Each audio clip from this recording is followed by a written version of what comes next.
Am I the a-hole for flipping out because my kid wasn't invited to a child-free wedding? So my sister is getting remarried and she wants a very small wedding with only immediate family.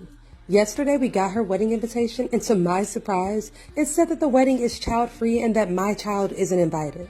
Mind you, my child is 17 years old and is going to be 18 soon. By the way, my child is the only one under 18 in our family and in the groom's family, so she is the only one being excluded. I called my sister and asked if she was serious. She said, "I'm sorry, but we have decided that we want a child-free wedding." I told her to just admit that she wanted a wedding without my child and get it over with. Because I don't care what she says, that's exactly what she was doing. We got into an argument and she told me to stop throwing a tantrum and that my child doesn't need to be included in everything. I told her that we're not coming to the wedding and then she called me an a-hole for not supporting her. So am I? I swear some people take this child-free wedding thing way too seriously. If you're going to exclude just my 17-year-old child to the wedding, then you better believe I'm not coming either.